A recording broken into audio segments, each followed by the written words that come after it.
time for another scarf of the week, and today we're making a knitted cabled scarf. I love knitting cables. This one's going to be fun. This is a Chutes and Ladder pattern, and it's a pretty easy cable, so it's a good one to try if you haven't done a lot of cabling. It begins with a garter stitch border, which I've already got here, and now I'm going to work the first row. That's kind of a setup for the cables.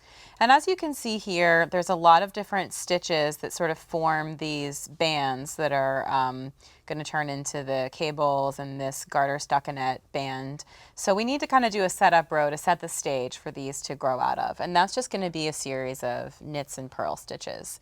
So first we're going to work our 4 stitches that are the garter stitch border on the edge of the scarf. So actually, my mistake. I'm beginning with a slip stitch and then a knit 2.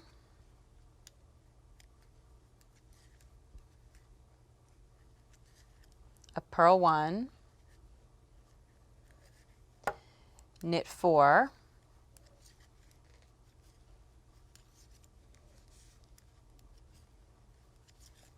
purl 1,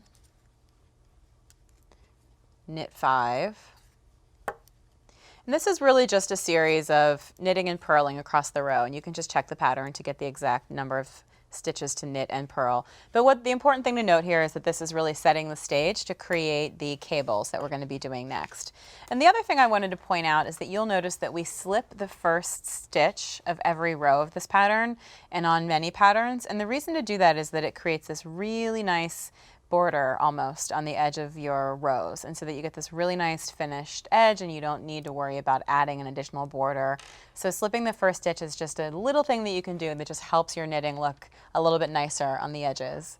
So now we're going to get into some cabling. So here I've worked a few rows, and you can see that there was a cable here down below that created the first twist, and now it's time to do another twist.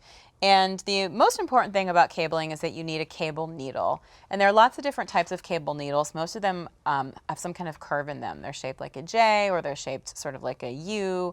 I like to use a double-pointed needle. That's just my preference, but you can definitely experiment with the different types of cable needles and see what works best for you.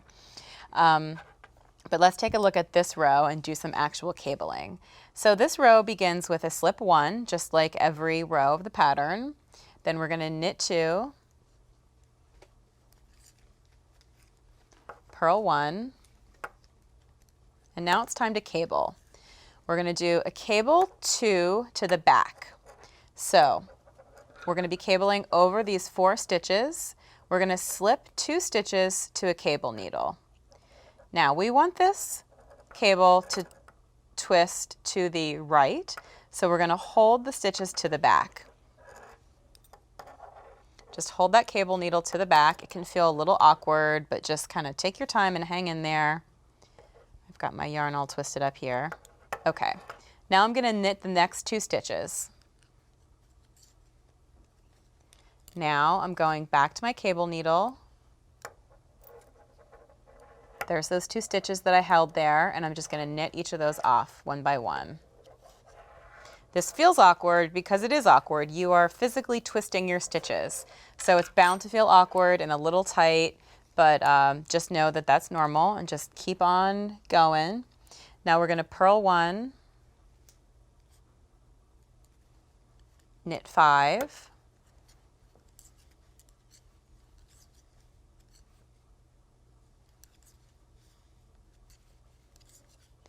we're going to purl 1, and now we're going to cable to the front.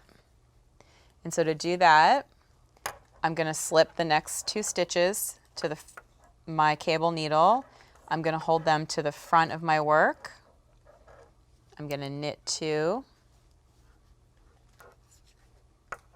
Then I'm going to knit those 2 stitches off the cable needle.